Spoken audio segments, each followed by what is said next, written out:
Welcome to She Got Away, the podcast where I, Kibby Linga, share my journey of survival and healing from the depths of satanic ritual abuse, or ritual abuse. This is an extreme form of abuse, often silenced, where criminal activities intersect with unspeakable acts of sexual abuse and violence.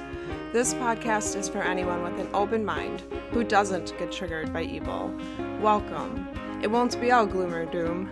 Let's go spread some light. Hi friends, welcome to episode 8 on She Got Away, a little about Sam and the authorities. I'm your host, Kibby Linga.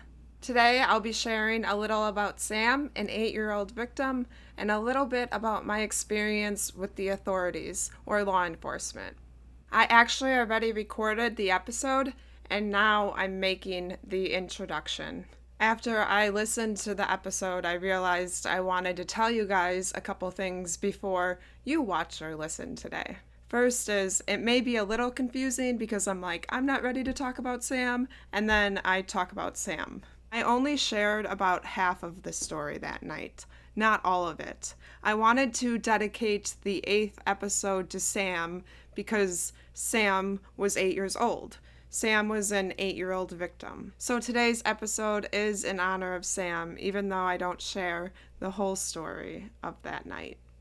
And I aspire to one day. I don't know where or when yet, or when I'll be ready. Remember, I witnessed the sacrificing rituals until I was 8 years old. Afterwards, my mom convinced us that it never happened. She brainwashed and programmed me into denial, and I was in denial for the most part by age 13 and until I was 30. I physically moved away from my family when I was 23, but I didn't start getting help for my PTSD or trauma until I was 30 years old. At that time, I was flooded with flashbacks, particularly the first year or two, after putting my self-destructive coping mechanisms down, and I started coming out of denial. I've been healing since. I'm 36 today, and this is all explained more in episode 2, 6, and 7. And last, my family is not participating in any criminal activity today, to my knowledge. I'm so glad you're here. Let's get into it. A little bit about Sam and a little bit about the authorities. 2 painful topics for me. I'm wearing a green shirt today because I like to assign people a color based off of their personality, and to me, Sam is green. I honestly didn't get to know Sam well enough. I wasn't given the opportunity, but because I identify with green, I gave Sam the color green too. Okay, I'm done with the intro. Let's go to what I already recorded. Today's episode, I was planning on talking about Sam and sharing the story in detail, and I don't feel ready for a few reasons. I want to, I don't feel there yet. One thing I wanted to share is that one thing I fear, not just about Sam, but like me in general, is people, just writing me off as crazy, delusional, all of that, right? The ultimate invalidation. And I don't want to share about Sam and have it be invalidated. I'm scared of that, and I get to work through that, and when I'm ready, I will share it. I do have hope and faith that I'll be able to get over that fear. I already see myself making progress. So I have this fear of, being invalidated and outcasted as crazy and delusional and just labeled incorrectly, right? And I was talking to my friend Sam, and ironic, right? She's a girl, but her name is Sam, and I was telling her about these fears that I'm having about being written off as crazy or something, and I loved what she said to me, and she was like, who cares? Who cares? If you're sharing the truth, and God knows you're sharing the truth, and if the people who believe you're sharing the truth, who cares? Who cares about the people who don't want to believe me? It doesn't matter. I was like, Sam, what if the media makes a story out of this and tells everybody that I'm crazy or delusional? She goes, who cares? I said, what if the authorities do decide to investigate and they can't find any hard evidence because it's so old and was so organized, and then they tell everyone I'm delusional or crazy? And she goes, who cares? What matters is the truth, you and God. And when she shared that with me, it really hit me like, whoa, she's right. Like, as long as God's with me and I have God's validation, which I do, and there's people that support me and believe me, I do need a village of support too, which God is giving me. Who cares? Who cares what other people think? It's not even really my business. I can make it my business and it can tear me down. Most people believe what I'm sharing. I thank God so much, and the children love you so much. But some people go to the extremes of calling me delusional, schizo, off my meds, mentally ill, just you name it. And I'm not going to lie, that hurts at first. I do believe I will get to a point where that will just no longer affect me, right? I'll get there. But right now, it does hurt at first. But I am getting so much better at it. But I just want to say that when it hurts, because I'm an emotionally mature person, or I believe I am, one thing I do is I have my feelings. So if my feelings are hurt, I have my feelings. And when I have my feelings, beauty awaits. I become stronger. So when these people are calling me these things, it's actually helping me because it's hurting my feelings. And then I'm having my feelings, and then I'm becoming stronger. And in return, I just want to speak louder. It's strengthening my voice. And for that, I guess I'm grateful. And I do believe I'll get to a point where it just doesn't even bother me anymore. What's more important to me is the people who reach out to me or who I connect with who relate, which may be even a greater number than the people who are calling me schizo and delusional. I don't know, but I'm surprised by how many survivors there are. And I'm blown away by it every day. Since I've started sharing my story, that's something that I'm processing, is how many survivors there actually are, which makes me sad. I have a lot of love for my fellow survivors, and we appreciate all the support from people who aren't survivors that believe us and believe the kids. Although I'm not directing this entire episode on Sam, this is for Sam, and Sam, I'm working up the courage to give you the best voice that I can. So about this podcast, She Got Away, I'm having feelings about it. I feel like unless I go into great detail, I basically have talked about everything except for the rituals and the extreme abuse, which clearly I'm not quite ready for. And I don't know what direction I'm going. I feel like so far it's been like an educational thing about my life. I could talk my thoughts, just random experiences, my beliefs about current issues. I want to do interviews, and yeah, so it's weird to feel like I don't know where it's going because I feel uncomfortable and fear of the unknown, but also it's exciting because it's helped me heal so much. Just the 7 episodes, this is the 8th, have helped me heal so much. I've gotten so much off my chest. I think I'm going to get a little bit more off of my chest too. And I thank you guys for listening. It's really helped me so far. And I feel like, I don't know, like I can maybe go on to the next thing. And I don't know what that next thing is quite yet. But those are my thoughts on this podcast right now. So I don't know where this podcast is exactly going yet, but I'll keep you in the loop, and I hope you come with me for the ride. And the direction of today's ride is going to be now briefly talking about Sam. So I think about Sam every day, but when I was in denial, I forgot about Sam. I wasn't supposed to forget about Sam. I made a promise with myself not to forget about Sam, and I did during my years of denial.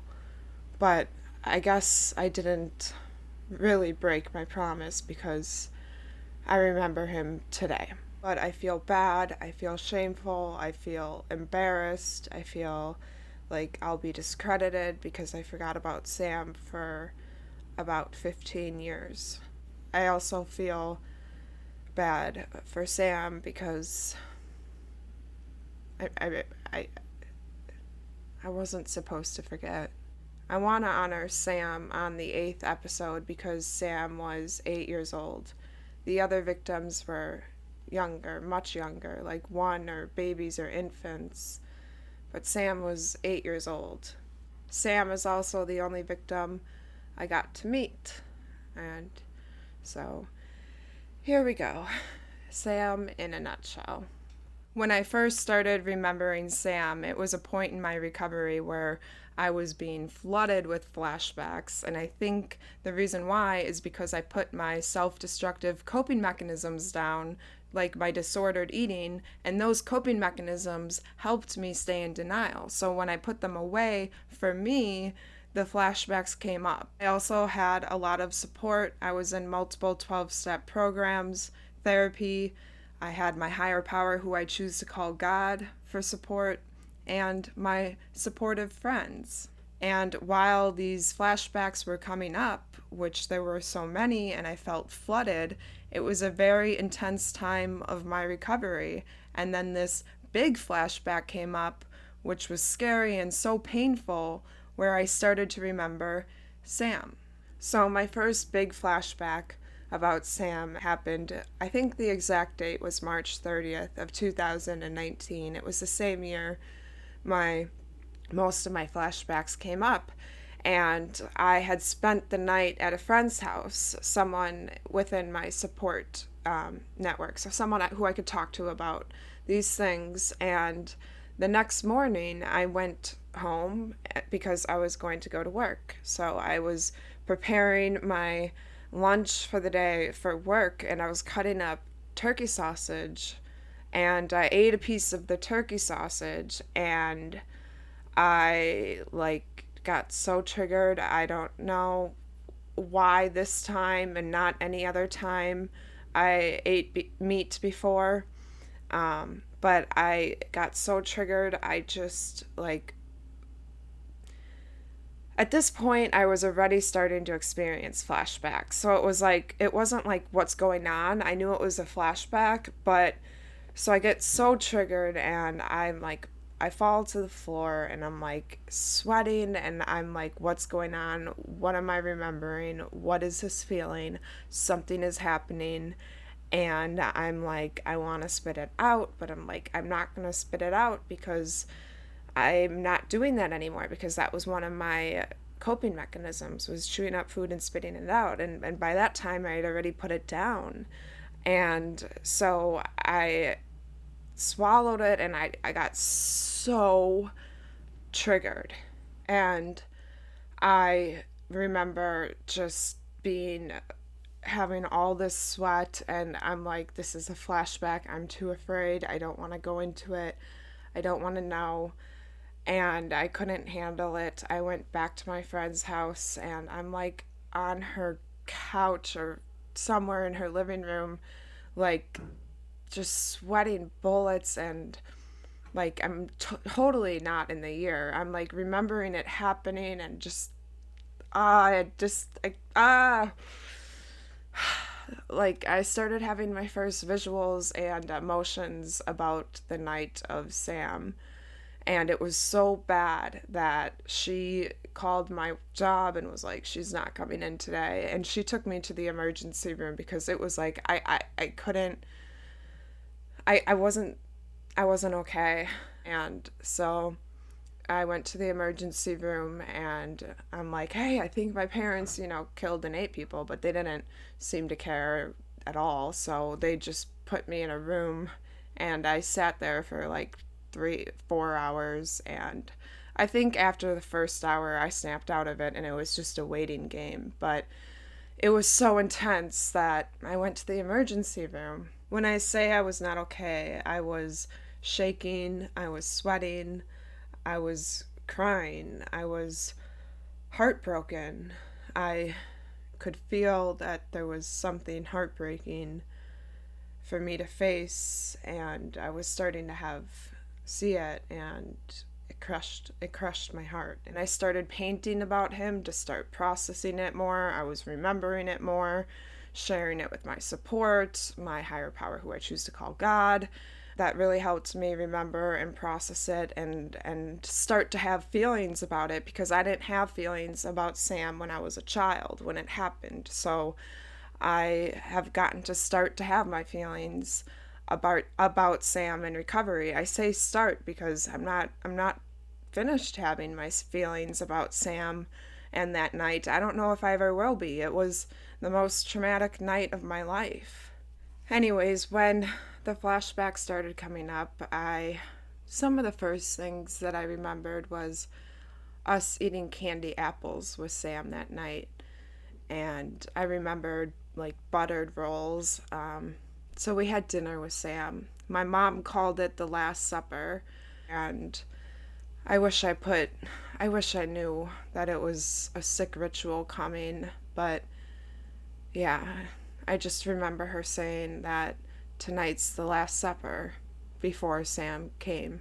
Eventually my dad gets home, and he's home, and he's like, "Hey, this is Sam. He's 8 years old. He's your new brother." And I was so happy that I had a new brother. I thought that he was going to fix my broken family. I thought he was going to be the solution to all of our problems. And Sam was so like positive and full of energy, and he was so happy to be there and to be a part of our family.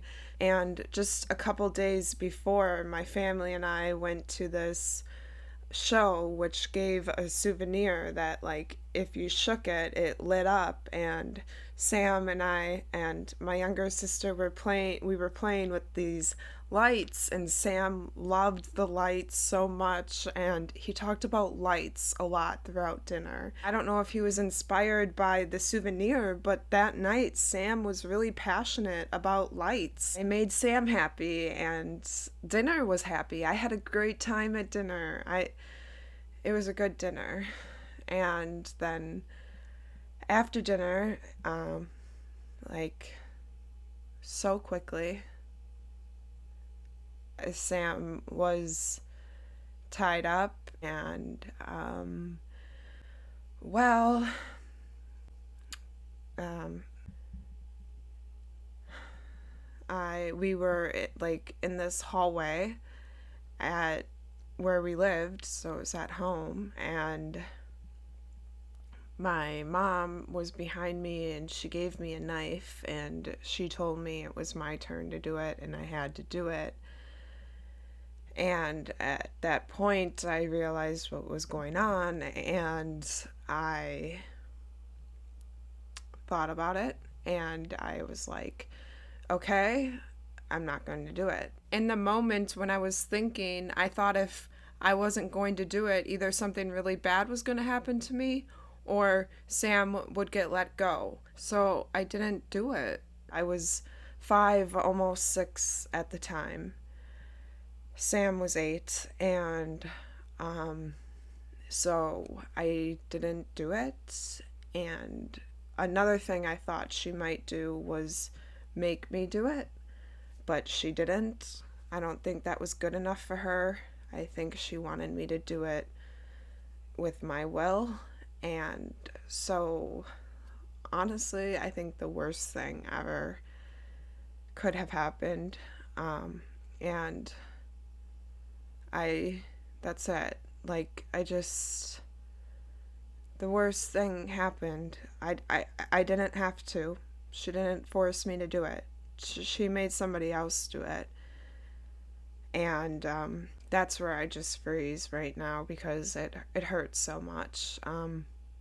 And I was forced to eat Sam's flesh a couple days later, and I feel like that was me drinking the Kool-Aid, although I didn't actually drink the Kool-Aid because I chewed it up and spit it out and I got out of the cult, right? So I consider it more like taking sips, but I don't know. I will say though, a couple days later, when I was fed Sam, I felt so shameful, so disgusted, so guilty. I felt awful. And if I did drink the Kool-Aid, it was then. That really made me feel guilty and shameful, just like what cults do to people sometimes to lure them in so that they don't escape. I felt like an awful human being for chewing up and spitting out Sam. I felt like an awful person because that happened. And that's all I want to say on Sam today. Thank you for listening to Sam. I love Sam, and despite the horrible, horrible story, I believe Sam gave me strength to help me be here today. That's only a little bit of his story. One day I hope to share more of it. Something I haven't talked about on this podcast, I have elsewhere, but not here, is my experience with the authorities. Actually, I think I did a little bit, maybe the first episode, but I'm just going to give you the whole story promptly. So in 2019, I actually had a lawyer help me to get the name checked out, and there was no match. And I was like, either my mom is lying to me, and she gave him a new name and Sam picked a new name, or Sam was from somewhere else. I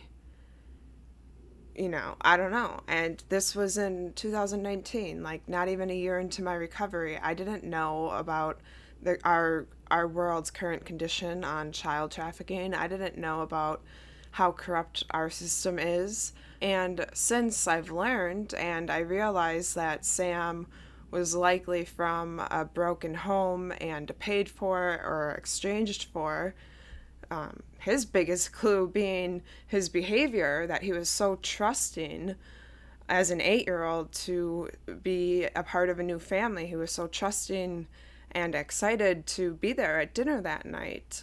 So after they checked his name out and there was no match, I started to learn more about trafficked children and where he could be from. And yeah, that's another story for another time. And it's also something I'm still learning about. It's a painful rabbit hole for me to go down. So after they checked the name, there was no match, and they were like, I'm not going to investigate. There's no case. You have no case. And I was like, okay. I tried to stay in contact with the detective that helped me, and I just couldn't get him to investigate. I believe Sam was a trafficked child. Same with all the other kids my parents got a hold of.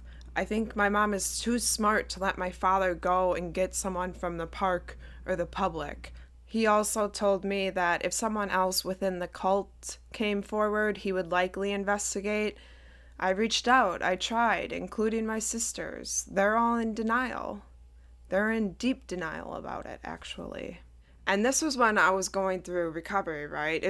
It was very difficult for me to go to the authorities and say, this is what happened. Like, in my experience, that's very difficult to do. So the first one that checked Sam's name, he didn't end up investigating, obviously. He wasn't that bad. Like, I understand how these authorities need hard evidence handed to them, and unfortunately my mom didn't give me a video of the rituals to grow up with, so I don't have hard evidence to give them. I was just a kid.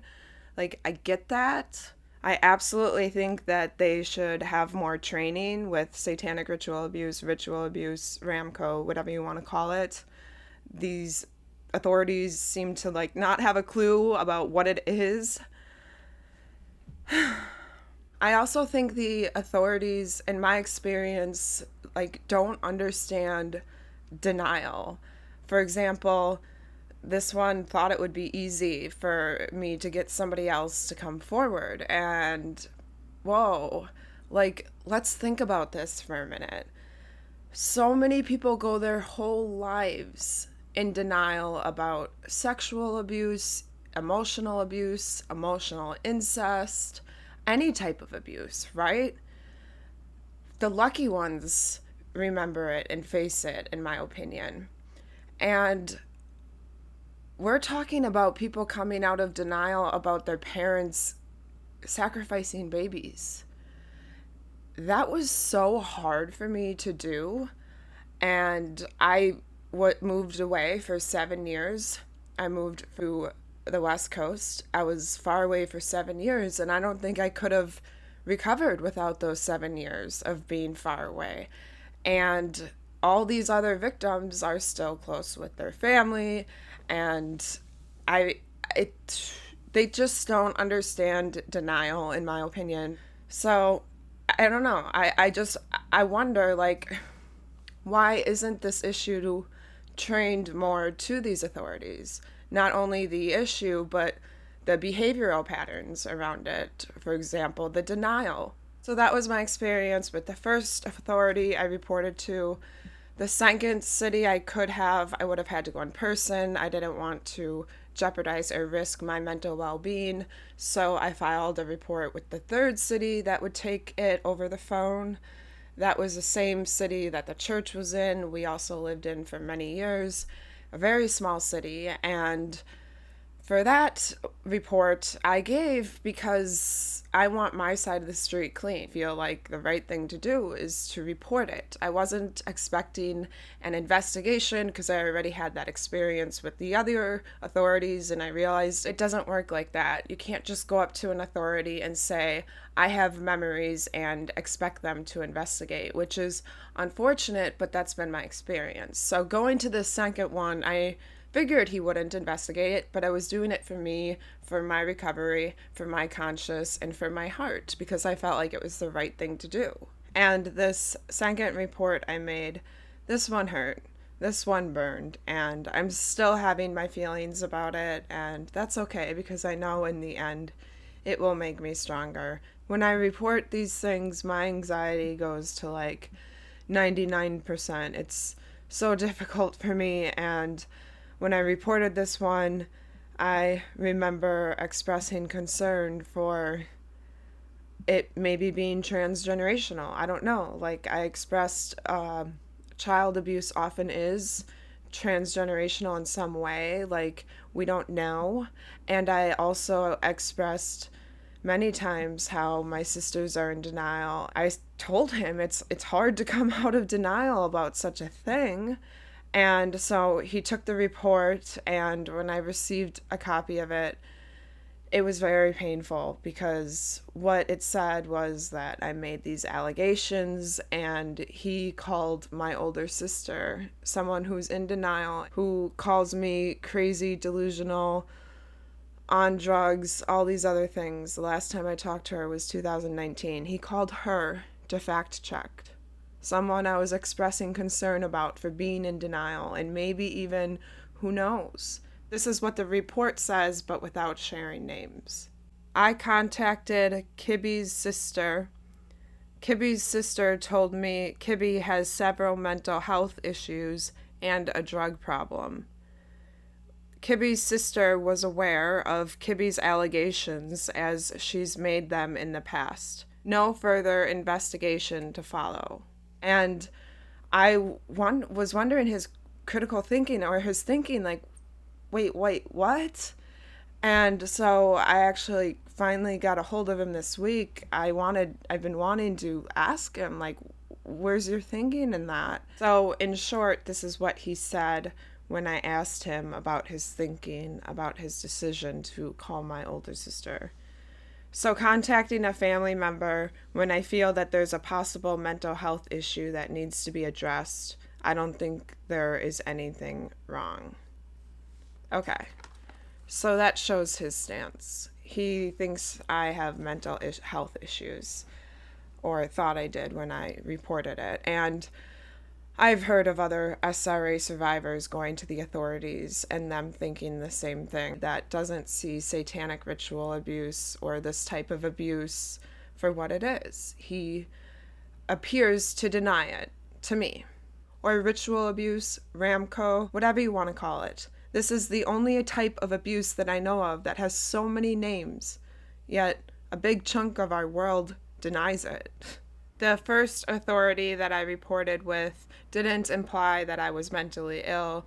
They stated I needed more evidence, which is way more sensible to me. This other cop or detective or whoever he is implied that I was mentally ill. I spoke to him for only minutes. How would he know if I'm mentally ill? He judged my allegations. He didn't get to know me. It seems like his cognitive dissonance kicked in and he couldn't see my allegations as a possible reality, so he reacted by calling my family. But what I think is that these authorities just aren't trained. They're unaware. They're behind it, I don't know. They're not helping in my experience. And I share this because I have so many people wonder why. Why? And this is my experience, and this is why. And I also want to relate to others who are facing this, who can't get justice from people who did severely wrong to them. I am so sorry that this is the way it works. And justice, I believe, can be served in different ways. I understand I'm not going to get my justice, or likely not, through this, the way that people think justice looks like. I went to the authorities in 2019 because I thought I could get justice. Clearly, I can't.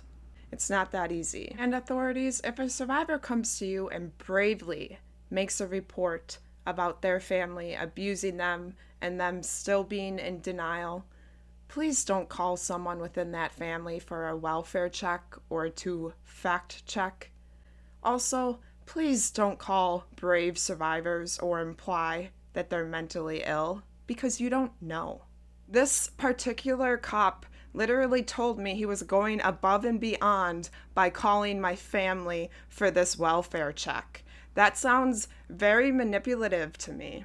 Make it make sense. Authorities, I have respect for your intentions, and I commend you for your bravery, because that's a hard job. But I hope you get educated and find awareness about this topic and issue soon. Maybe even help the world come up with solutions too. Authorities claim to protect us. I've personally never felt protected by them. That's just my experience, though. And I've tried enough with trying to get justice from our authorities or that whole system. I've tried. I feel like it's hurt my recovery more than it's helped. I'm not here sharing my story for justice. I'm not here for that. I already tried, clearly, for 5 or 6 years. I don't have expectations anymore from our authorities. I'm here to share my story to further my healing process and to give these trafficked kids a voice and to relate to and help other survivors. And those 3 things mean so much to me. And all of that spreads awareness, which is what I really want to be a part of. I want to be a part of the change that spreads awareness about this issue. I don't want to focus on getting justice because I already have, and it's a waste of my precious energy. I don't know how justice will be served on my mom. I believe God will serve justice. I believe she'll have to face it. I do know that it feels good to spread awareness and to give these kids a voice. It feels good for me on the inside, at least, and I'm grateful for that. It seems like the authorities can't investigate because I don't have any hard evidence to give them, and evidently they think I'm mentally ill as well, considering he called someone within the cult to do a welfare check on me. I'll show you who's mentally ill. These adults who are sacrificing children to fulfill their sick desires are mentally ill. I was diagnosed with PTSD and dissociative identity disorder because of my trauma, because of all that, and I overcame that. That's mentally and spiritually strong. So that's basically my story about the authorities in a nutshell. I've seen many comments on my content saying, well, if this were true, they'd be locked up, XYZ, things like that. And here's the thing. I know I'm not the first to say it, but only dumb serial killers get caught. Only serial killers that want to get caught, usually. Because of the intelligence behind it, because of the planning, it's all highly organized.